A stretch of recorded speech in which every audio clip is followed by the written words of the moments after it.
Hi guys! Good day po sa inyong lahat. Before we proceed to our lesson, reminder lang po, ready your paper and pen, stay focused and listen carefully. This vlog will help you to identify the different functions of the line in drawing as well as the particular type of line to be used in creating visual effects in artwork. So what is line in drawing?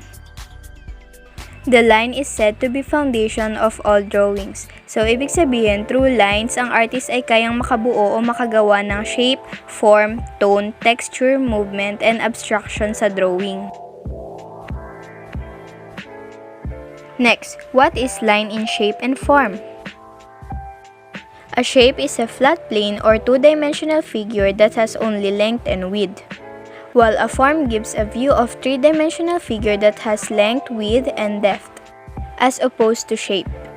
Patterns can create a sense of calm or, when broken, a sense of unease. The contour line is also referred to as an outline, is a continuous line used to create a path around the edges of a shape and form.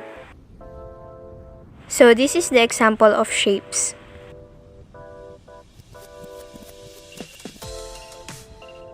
This is the example of form. What is line in creating tone? The tone is defined as the lightness or darkness of a color. So using line, ang artist ay kayang makagawa ng illusion of form or a sense of depth and distance in his artwork. So in this part, you will find how an artist creates tone through different line techniques sa artwork niya. Hatch line refers to a series of repeated short parallel lines close together.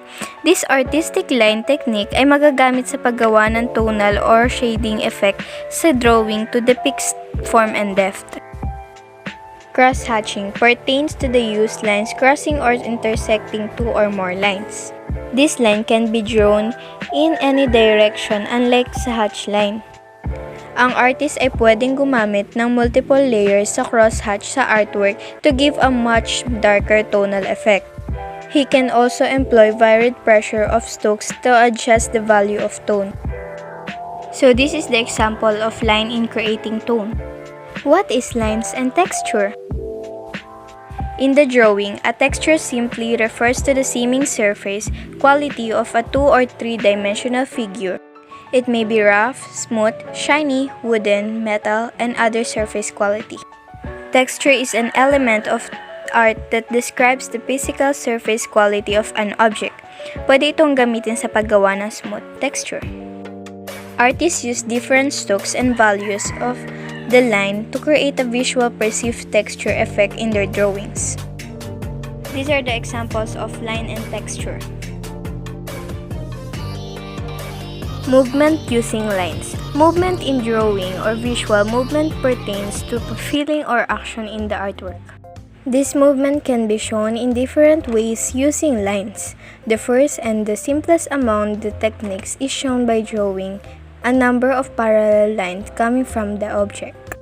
The second one is by drawing repetitive marks or rhythm. Through this, an artist creates an illusion of movement in his artwork.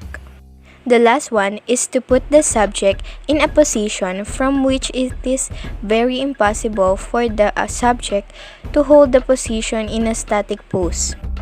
In other words, it's just like capturing a freeze frame of a moving subject. Lines and abstraction. Abstraction is an art technique that uses an illustration of visual sensation coming from the boisterous ideas of the artist rather than depicting a concrete visual of reality. Abstract line drawing is a style of image abstraction where the perceptual content of the image is conveyed using distinct straight or curved lines. Remember, adding width to your line suggests more volume, and the more lines close together, the darker the part seems.